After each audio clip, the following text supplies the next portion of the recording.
नमस्कार। इंटरनेट पर ना हमें कई बार ऐसी कहानियां मिलती हैं जो इतिहास को एक बिल्कुल ही नए और कह सकते हैं अनएक्सपेक्टेड नजरिए से देखती हैं। आज हम एक ऐसी ही बड़ी दिलचस्प और वायरल कहानी का विश्लेषण करने जा रहे हैं जो इस्लाम के सबसे पवित्र शहर मक्का की जड़ों को भगवान शिव से जोड़ती है। तो चलिए इस अनोखी कहानी की परतों को खोलते हैं। ये सवाल सुनने में ही कितना बड़ा लगता है ना? और यही वो बुनियाद है जिस पर ये पूरी कहानी टिकी हुई है। ये हमें एक ऐसे अतीत की कल्पना करने को कहता है जो हमारे जाने पहचाने इतिहास से एकदम अलग है। तो ये कहानी हमें आखिर कहाँ ले जाती है? तो चलिए इस ऑनलाइन कहानी को ही समझते हैं। और हाँ, ये समझना बहुत ज़रूरी है कि हम यहाँ एक कहानी का विश्लेषण कर रहे हैं, किसी ऐतिहासिक दावे की पुष्टि नहीं। इस कहानी के मुताबिक जिसे हम आज मक्का कहते हैं, उसका पुराना नाम था मक्केश्वर और उसका इतिहास कुछ और ही था। तो ये कहानी हमें ले जाती है हजारों साल पीछे, त्रेता युग में। इसे एक गोल्डन एज, एक स्वर्णिम युग की तरह दिखाया गया है, जब इस कहानी के अनुसार मक्केश्वर शहर अपने आध्यात्मिक शिखर पे था। इस कहानी का जो सबसे बड़ा पॉइंट है ना, वो मक्केश्वर नाम के मतलब में ही छिपा है। इसके अनुसार ये दो शब्दों से बना है। मक्का यानी मोक्ष का द्वार, जन्म मृत्यु के चक्र से आज़ादी, और ईश्वर यानी भगवान। तो मक्केश्वर का मतलब हुआ मुक्ति के देवता का स्थान। ये कहानी उस युग के जीवन की एक बहुत ही जीती जागती तस्वीर बनाती है। कहानी के अनुसार वहाँ के लोग संस्कृत बोलते थे और एक स्वयंभू शिवलिंग की पूजा करते थे, मतलब जो धरती से खुद ब खुद प्रकट हुआ माना जाता था। वे शिव को अलख निरंजन कहकर पुकारते थे और दिन में 5 बार ओम नमः शिवाय के मंत्रों के साथ पूजा होती थी। लेकिन जैसा होता है, हर सुनहरे दौर का एक अंत तो होता ही है। कहानी में एक बहुत बड़ा नाटकीय मोड़ आता है जब एक अंधकारमय युग की शुरुआत होती है, और यहीं से कहानी का सबसे रहस्यमय हिस्सा शुरू होता है, जिसे शिव का दिव्य कारावास कहा गया है।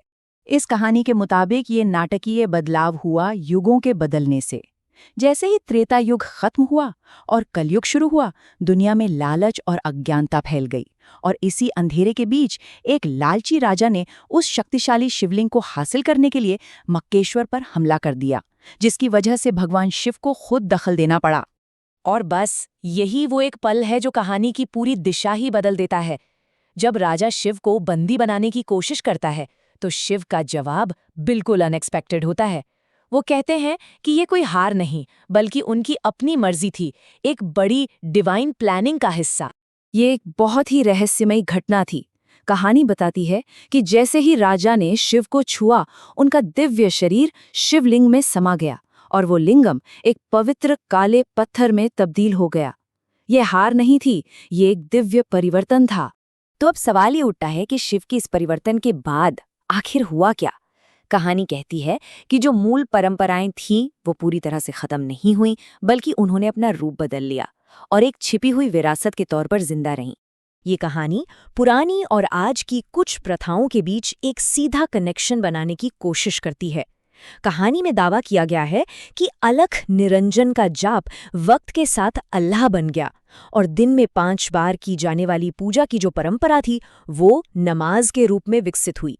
इस कहानी के हिसाब से ये छिपी हुई विरासत आज भी कुछ सिंबल्स, कुछ प्रतीकों के रूप में मौजूद है, भले ही उनके मतलब आज बदल गए हों। कहानी कहती है कि काबा का काला पत्थर वही मूल शिवलिंग है।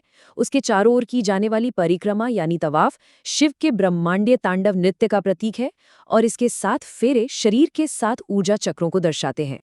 अब हम पहुंचते हैं कहानी के आखिरी और शायद सबसे जरूरी हिस्से पर, एक भविष्यवाणी। ये शिव का आखिरी संदेश था जो उन्होंने अपने उस दिव्य परिवर्तन से ठीक पहले दिया था। इस कहानी का जो सबसे गहरा सार है वो है एकता का संदेश। कहानी के अनुसार शिव ने साफ साफ कहा कि अल्लाह, शिव, विष्णु ये सब नाम एक ही परम शक्ति के हैं, और लोगों को इन नामों के आधार पर भेदभाव नहीं करना चाहिए। यही इस पूरी कहानी का आध्यात्मिक निचोड़ है। शिव ने आने वाले युग यानी कलयुग की चुनौतियों के बारे में भी पहले ही बता दिया था। कहानी में कहा गया है कि 4 बड़े संकट आएंगे। अज्ञानता, जब लोग सच्चाई को भूल जाएंगे। युद्ध, जब लोग भगवान के नाम पर ही लड़ेंगे। प्रकृति का संकट, और आखिर में आत्मा का संकट, यानी एक तरह का आध्यात्मिक खालीपन। लेकिन हर भविष्यवाणी की तरह ये भी एक उम्मीद पर आकर खत्म होती है। कहानी कहती है कि एक दिन कोई सच्चा भक्त उस काले पत्थर में शिव के असली स्वरूप को पहचान लेगा और उस दिन शिव फिर से प्रकट होंगे और मक्केश्वर की सच्चाई दुनिया के सामने आ जाएगी, जिससे एकता और सच्चाई का एक नया दौर शुरू होगा। तो ये थी मक्केश्वर की कहानी, जैसा कि इंटरनेट पर काफी प्रचलित है। इसका विश्लेषण करने के बाद ये हमें एक बड़े सवाल पर सोचने के लिए मजबूर करती है।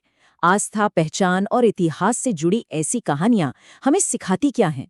ये कहानियां अक्सर संस्कृतियों के बीच गहरे, भूले बिसरे रिश्तों को दिखाती हैं, या कभी-कभी अपने अतीत को फिर से एक नई पहचान देने का तरीका होती हैं।